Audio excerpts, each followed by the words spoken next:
Y listo, ya avanza. No que ocultar. Listo. Listo. Buenos días, en nombre del Hospital La Samaritana les damos la bienvenida a esta charla de glaucoma. Mi nombre es Juan Grais, mi compañera Laura Ranz, somos residentes de oftalmología de la Universidad de La Sabana y del hospital. Y hoy le vamos a hablar de glaucoma en el marco de la Semana Mundial de Glaucoma. Entonces, comencemos definiendo glaucoma. Glaucoma se define como una neuropatía de la capa de fibras nerviosas del nervio óptico, cuyo único factor de riesgo modificable va a ser la presión intraocular. Este detalle es importante y les pongo una estrella a la presentación, porque de aquí vamos a sacar muchas características y vamos a definir varios conceptos a lo largo de la presentación que nos van a dar algunos puntos clave para diagnóstico y tratamiento de esta patología. Entonces, tenemos esta imagen muy característica de pacientes con glaucoma, característica por varias cosas. Primero que todo, por la parte epidemiológica.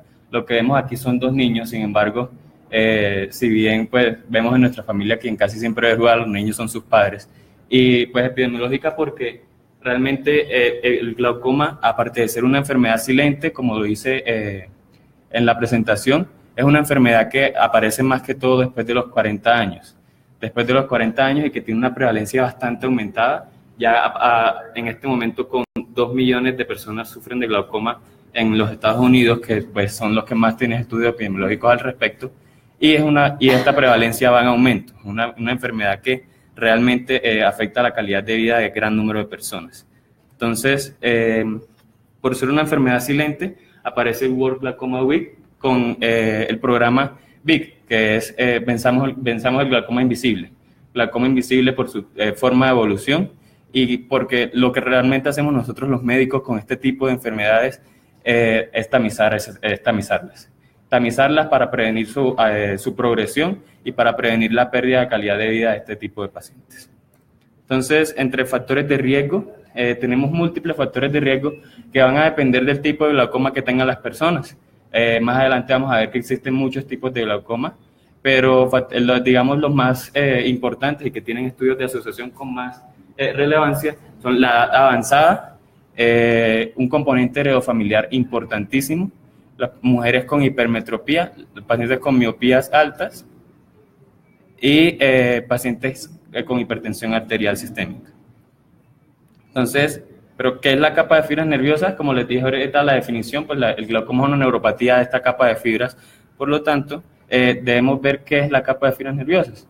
En la retina, pues, todas las áreas de la retina van a estar inervadas por fibras del nervio óptico. El nervio óptico tiene más de 1 millón de fibras que se ramifican al entrar al ojo y que van a dar la inervación a las distintas zonas que nos van a dar parte del campo visual. Al perder parte de esta capa de fibras, se pierde parte de este campo visual. Y lo vamos a ver clínicamente, tanto en fotografías del fondo de ojo como en el examen clínico, como una pérdida de esas fibras longitudinales que se ven blanquecinas, como está señalada con las flechas. Clínicamente, los pacientes a posterior a esta pérdida de capa de fibras nerviosas van a tener un aumento de su excavación fisiológica. Esta excavación la encontramos en todos nosotros tenemos una excavación fisiológica de esta, pero es una excavación pequeña, una excavación menor al 50% de la papila del nervio óptico. Al perder la capa de fibras, esta se va aumentando progresivamente y se va volviendo como vemos en la imagen, perdiendo parte del campo visual. Los pacientes, la manifestación clínica más importante de cualquier tipo de glaucoma es aquella que vemos como visión tubular. Esta visión tubular va progresando a la medida que avanza la enfermedad hasta producir ceguera total de los pacientes. La ceguera total que produce el glaucoma es irreversible. La pérdida de capa de fibras nerviosas del glaucoma es irreversible. Es por eso la importancia de tratar esta enfermedad, de diagnosticar y tratar esa enfermedad a tiempo para que no se produzca pérdida de esta capa de fibras nerviosas, parecido a lo que pasa a todas las enfermedades neurológicas degenerativas, y que no se vaya perdiendo el campo visual de las personas. Entonces ahí vemos en la imagen pacientes con visión normal y con los distintos estadios de glaucoma. Toca aclarar como detalle importante que lo que vemos en la imagen no es la realidad de lo que ven los pacientes. Esto es para efectos prácticos de entendimiento. Vemos que los pacientes aquí están viendo una imagen clara en el centro de su visión y que en la periferia se va haciendo como si fuera una capa negra, lo que llamamos escotoma positivo. Es decir, que el paciente está viendo esta capa negra, pero la realidad es que realmente es que el paciente no ve esa capa negra. Él solamente está viendo la parte central de su visión, es decir, lo que está de colores, lo que está el teléfono público en el fondo, y lo que está negro, él no lo ve y no sabe que no lo está viendo. Esa es la visión que presentan los pacientes con glaucoma, y que cuando avanza lo suficiente, pierde toda su visión. No va a quedar solamente como el string glaucoma, que es la imagen arriba a la izquierda, sino que va a perder toda su visión, incluyendo la visión central.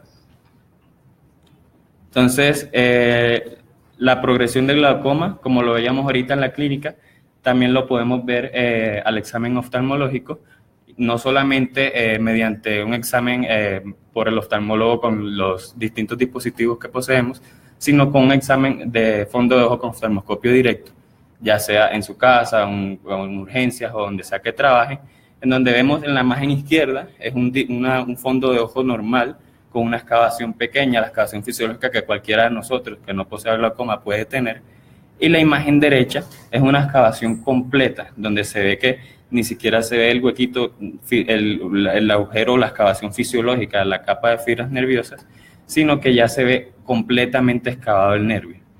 No sé si se dan cuenta que en la primera imagen se ven unas fibras arqueadas, blanquecinas en el fondo de ojo que le dan un aspecto blanquecino a todo el fondo de ojo, mientras que en la parte izquierda se ve completamente rojizo y se carece de esas fibras. Este es un paciente con glaucoma avanzado, seguramente con nula visión producto de un glaucoma. Esto es realmente lo que debemos evitar. Entonces, para entender cómo se puede generar esta generación, debemos entender los procesos fisiológicos del humor acuoso. Para recordar, tenemos que en la anatomía del ojo tenemos un segmento posterior y un segmento anterior, y en el segmento anterior, que está delimitado en la parte de atrás por el lenso cristalino, es donde va a fluir el humor acuoso, produciéndose desde el cuerpo ciliar, que es la parte más lateral y posterior que se presenta en la imagen, y que va a fluir desde la cámara posterior hacia la cámara anterior, drenándose por el ángulo que está formado por el iris y la córnea, llamado ángulo iridocorneal. En este ángulo tenemos dos estructuras importantes, la malla trabecular y el canal de Schlemm. Por ahí es por donde se va a drenar completamente el humor acuoso y va a estar en constante flujo todos los días. Cualquier alteración a nivel de la producción del humor acuoso en el cuerpo ciliar, o a nivel de la resistencia de la malla trabecular o del cierre de este ángulo, es lo que va a producir glaucoma de distintos tipos, que ya los vamos a mencionar. Este flujo del humor acuoso nos da que la presión intraocular normal de un paciente está entre 10 y 22 milímetros de mercurio, y son las presiones que debemos procurar mantener en los pacientes, tanto normales como pacientes con glaucoma. Entonces, al examen no tenemos una forma de examinar la producción del humor acuoso por el cuerpo ciliar, pero sí tenemos una forma de examinar la anatomía normal del ángulo iridocorneal. Ese es el examen, se llama gonioscopía, que se hace mediante un lente especial para este examen, y que va a examinar 4 estructuras: la línea de Schwab, la malla trabecular, el espolón escleral y la raíz del iris junto con la banda ciliar. La visualización de estas cuatro estructuras nos dice que este ángulo está efectivamente abierto y que muy probablemente el drenaje por este ángulo va a producirse de manera normal. En el momento en que no logremos visualizar mediante este examen algunas de estas estructuras, quiere decir que el ángulo está parcial o completamente cerrado y que puede producir un glaucoma de ángulo cerrado, como ya lo vamos a ver. Entonces, ¿cuántos tipos de glaucoma existen? Muchísimos. Los glaucomas se producen tanto por patologías propias oftalmológicas como por patologías sistémicas en menor cantidad, pero los principales van a ser estos de la primera imagen, que son el glaucoma primario de ángulo abierto, glaucoma de presión normal, glaucoma juvenil de ángulo abierto, la sospecha y el glaucoma secundario de ángulo abierto. Ya vamos a hablar de ellos. Y también existen estos otros tipos de glaucoma que van a depender de si la patología es propia del ojo o se da por algunas complicaciones de enfermedades sistémicas. Entonces, para efectos clínicos y prácticos, realmente vamos a dividir el glaucoma en dos: glaucoma de ángulo abierto y glaucoma de ángulo cerrado. Glaucoma de ángulo abierto es el que hemos visto como enfermedad silente. Y el glaucoma de ángulo cerrado es el glaucoma que se da en la clínica, el glaucoma que ingresa por urgencia, que va a tener distintos criterios diagnósticos. El glaucoma además puede ser primario y secundario, como ya se los he mencionado, y una mención especial para el glaucoma normotensional y el glaucoma juvenil. En el caso del glaucoma normotensional, porque siempre relacionamos el hecho de que una persona tenga glaucoma con la presión intraocular elevada, y eso no es cierto. Un nervio óptico puede sufrir daño a las fibras nerviosas y que la presión intraocular esté dentro de los límites normales. La importancia clínica de la presión intraocular elevada es que, como les dije en la definición al principio, es el único factor de riesgo que nosotros los médicos podemos modificar, mientras que los demás factores de riesgo que se presentan para glaucoma no podemos alterarlos. Pero existen glaucomas con la presión normal. Y el glaucoma juvenil, porque cuando comenzamos a ver pacientes con glaucoma en la clínica, siempre decimos que el glaucoma es una enfermedad de personas mayores, que no podemos ver un niño con un glaucoma. Sin embargo, sí existe el glaucoma juvenil. Es un glaucoma que tiene una edad de aparición entre los 10 y los 30 años y que presenta una progresión igual o incluso mucho mayor a los glaucomas de personas mayores, y que pierden la cantidad de visión mucho más rápido. Adicional, tenemos la sospecha de glaucoma. La sospecha de glaucoma la vamos a detallar más adelante, pero son aquellos pacientes en los que debemos tener especial cuidado.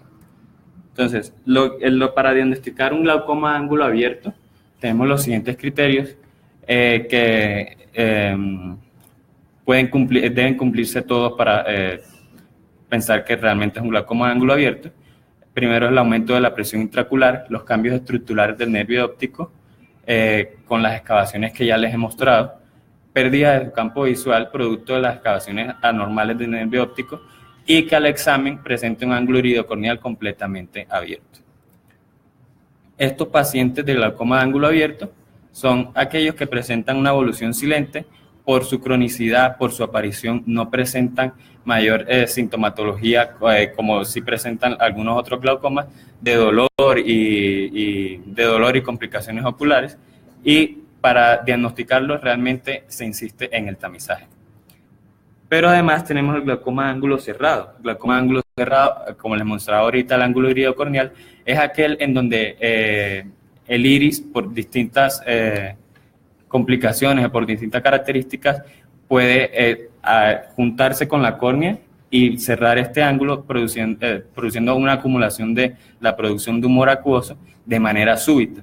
Estos pacientes son los que consultan a la clínica por urgencia y que vemos todos en nuestra práctica diaria.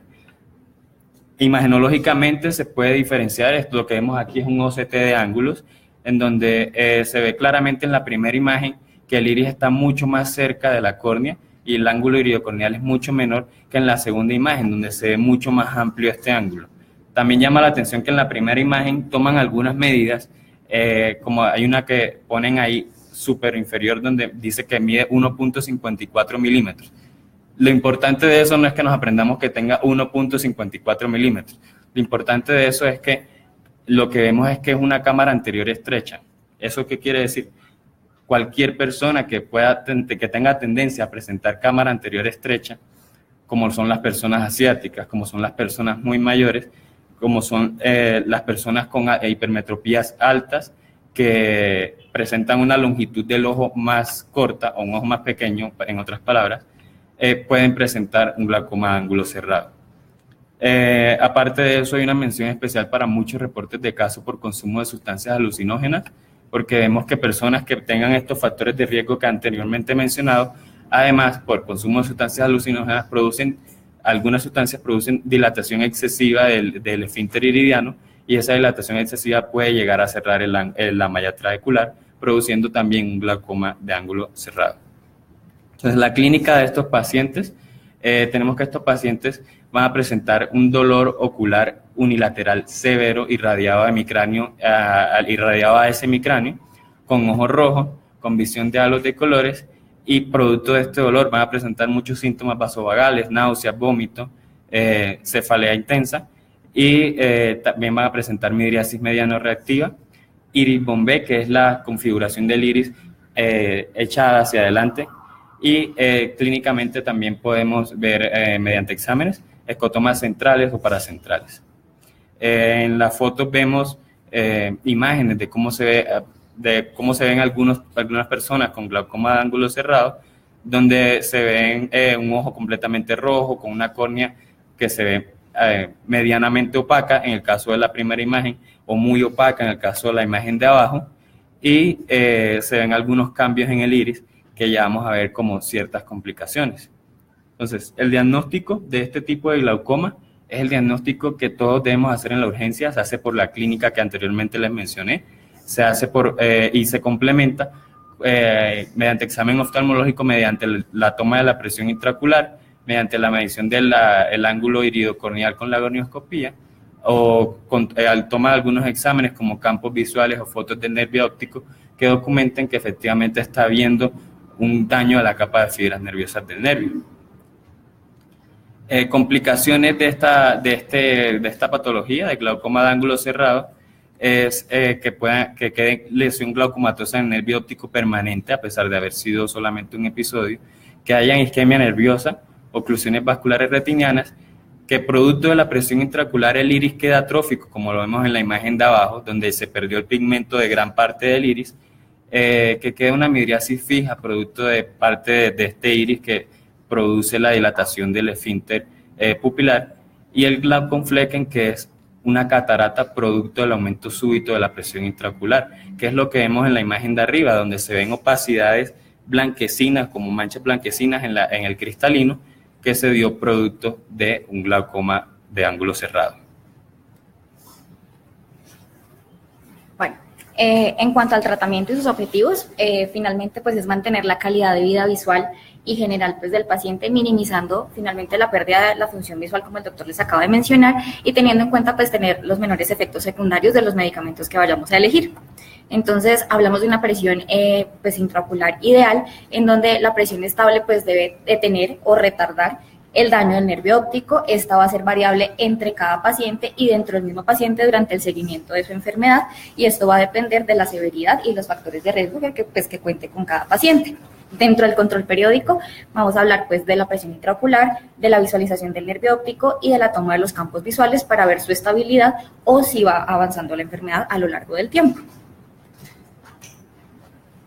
En cuanto al principio del tratamiento, pues inicial es un tratamiento escalonado, siempre va a ser individualizado a cada paciente, y en el glaucoma en los adultos pues hay 4 tipos de tratamiento en el glaucoma. Inicialmente pues está el tratamiento médico, que son las gotas oftalmológicas, está el láser, dentro de eso está la trabeculoplastia o las iridotomías, la cirugía, que es la trabeculectomía o la inserción de dispositivos, que son las válvulas que nos permiten pues aumentar el drenaje del humor acuoso, o la ciclofotocoagulación. Dentro de las normas del tratamiento, pues tener en cuenta a cada paciente que esto es de uso crónico, un diario estricto. Tenemos que pues ayudar a los familiares a entender la enfermedad, tener en cuenta que debemos separar las gotas mínimo 5 minutos, porque si las aplicamos al mismo tiempo, pues podemos perder el efecto de una u otra gota cuando estas coinciden en el mismo horario de aplicación.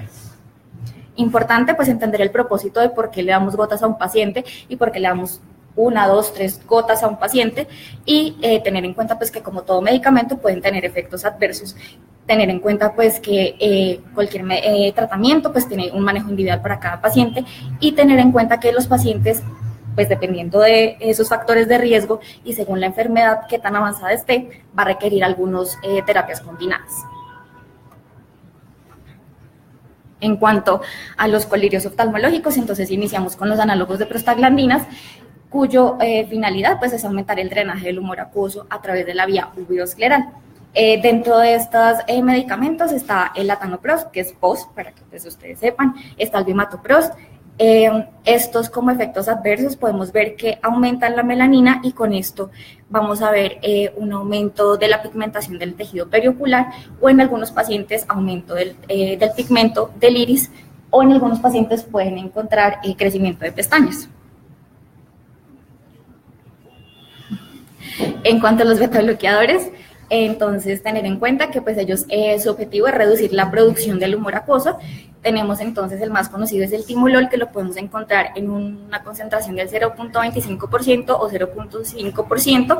Está aprobado la FDA pues desde el 1978. En Colombia ya es pues el timolol es POS. Tener en cuenta pues que al ser un beta bloqueador tiene pues efectos adversos tanto a nivel oftalmológico como a nivel sistémico. A nivel sistémico pues son pocos, pero pues hay que tenerlos en cuenta, como hipotensión o pues bloqueos auriculoventriculares, y a nivel oftalmológico podemos tener queratitis o disminución en la producción lagrimal. Entonces vamos a tener pacientes con ojo seco. ¿Listo? En cuanto a los colirios parasimpático-miméticos o colinérgicos, pues es como uno de los medicamentos más antiguos que se utiliza, es la pilocarpina. Pues su inicio fue desde 1876. Para el ángulo pues, de glaucoma de ángulo abierto, lo que hace es disminuir la resistencia a la salida del humor acuoso y pues por ende pues baja la presión. Y en un glaucoma de ángulo cerrado, lo que hace es que contrae el esfínter pupilar, lo que esto nos lleva a una miosis, y con eso pues tracciona el iris periférico lejos del trabéculo, abre el ángulo y pues permite el drenaje del humor acuoso. Dentro de la pilocarpina pues hay diferentes concentraciones, viene desde el 1%, 2, 3, 4%, se aplica cada 6 horas, y dentro de ellos pues podemos tener a nivel oftalmológico, podemos tener epífora, o a nivel sistémico salivación, pero son medicamentos poco tolerados, ya casi no se usan, pero igual pues para que lo tengamos en cuenta. En cuanto a los inhibidores de la anhidasa carbónica, su mecanismo de acción pues finalmente es disminuir la formación del humor acuoso hasta en un 70%. Tenemos tanto orales como tópicos. Dentro de los orales está la cetazolamida, tabletas de 250 miligramos, teniendo en cuenta que su pico de acción se da desde las 2 a las 4 horas. Y dentro de los tópicos está la dorzolamida, que la podemos encontrar al 2%, que se aplicaría cada 12 horas. ¿Listo? Dentro de los agonistas alfa-adrenérgicos, su finalidad es disminuir la producción del humor acuoso por vasoconstricción en el cuerpo ciliar. Dentro de los colirios oftalmológicos tenemos entonces la brimonidina, que viene al 0,2%, que se aplicaría cada 8 horas.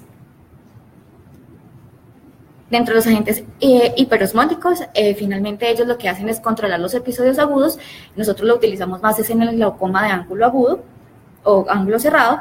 Lo que conocemos es el manitol, que viene al 20%, intravenoso lo utilizamos a dosis de 1 a 2 gramos por kilo. Es importante tener en cuenta que su excreción es renal a los 30 a 60 minutos, y es importante porque esto puede, pues al tener excreción renal, los pacientes pueden generar, si tienen hiperplasia prostática, pueden generar obstrucción. ¿Listo? Hoy también puede generar cefalea, hipotensión, o falla cardíaca, pueden desencadenar una falla cardíaca al ser hiperosmóticos.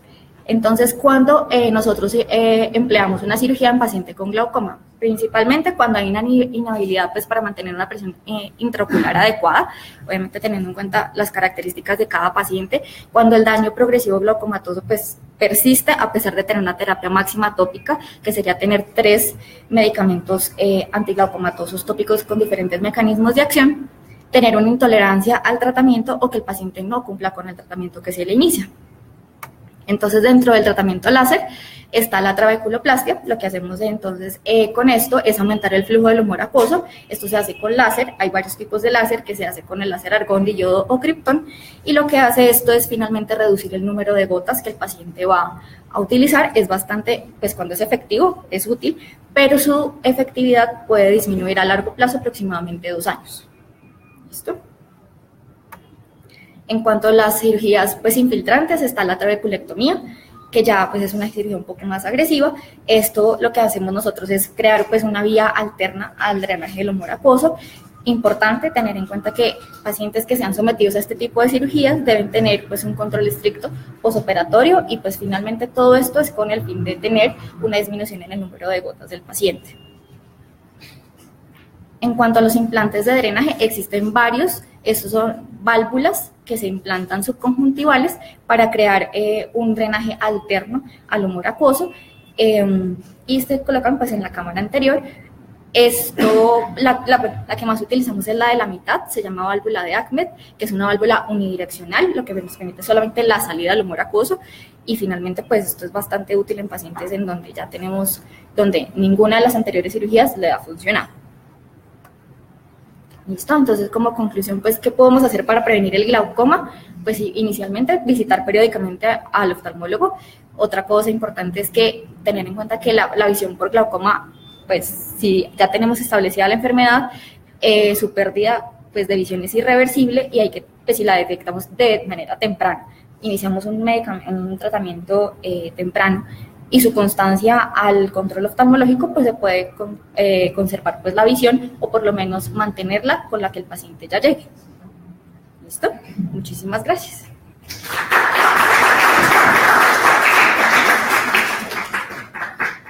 ¿Recuerdas qué es lo que toca hacer acá? En el Facebook Live. Es que queda. Dime.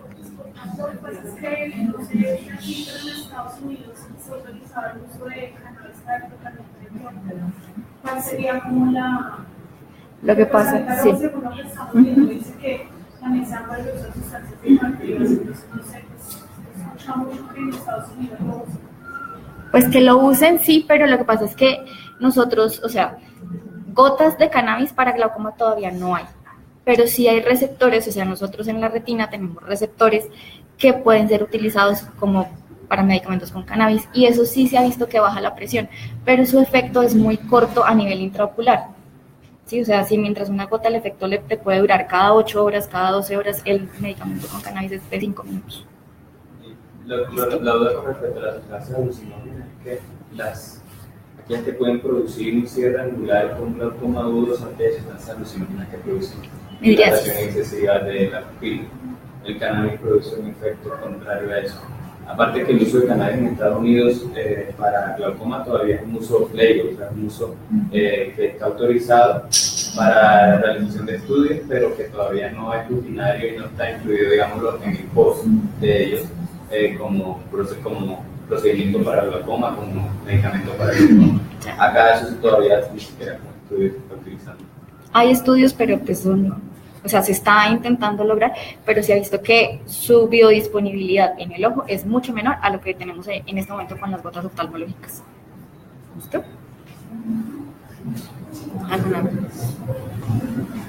otra pregunta? ¿Preguntas?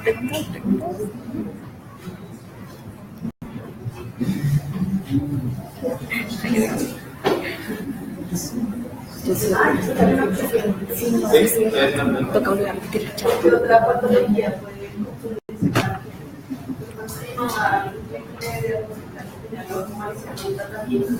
Y algunos oftalmólogos decían que no tenía, otros que sí. Entonces, a veces sí, realmente es un glaucoma. Pero depende. Vale, Depende. son dos cositas. Primero, lo que les mencionaba, la sospecha de glaucoma. Me disculpan por no haber aclarado suficiente. La sospecha de glaucoma se da con el glaucoma de ángulo abierto cuando no cumplen todos los criterios. Es decir, un paciente que tiene aumento de la presión, pero que no tiene daños en el nervio, es un paciente sospechoso de glaucoma. Lo mismo que un paciente que tiene daños en el nervio, pero que tiene la presión normal, es un paciente sospechoso de glaucoma. Y realmente con estos pacientes queda la duda porque no se sabe exactamente qué beneficio tendrían estos pacientes con la terapéutica que se les podría dar. Si tienen aumento de la presión y se les da hipotensores, pero no tienen daños en el nervio, realmente no sabemos cómo evaluar que está teniendo éxito. Porque el éxito de la terapia de glaucoma es evaluar que la excavación que les mostré no siga progresando. Pero si tiene la excavación normal, ¿cómo lo sabemos? Pues no hay manera.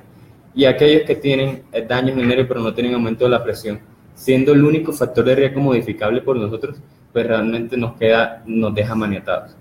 Y la otra cosa es que en la visualización del nervio óptico por examen de fondo de ojo, sea cual sea el método que se use, se puede ver a veces el nervio aumentado por algunas otras lesiones del nervio que no sean glaucoma, como lo pueden ser neuritis del nervio, una neuritis óptica, como lo pueden ser compresiones a nivel orbitario o retroorbitario por alguna masa, que pueden dañar las capas de fibras nerviosas, pero no tener glaucoma. En estos pacientes de sospecha de glaucoma hay que descartar todo este tipo de patologías antes de decir, no, sí, tiene glaucoma. ¿Ok?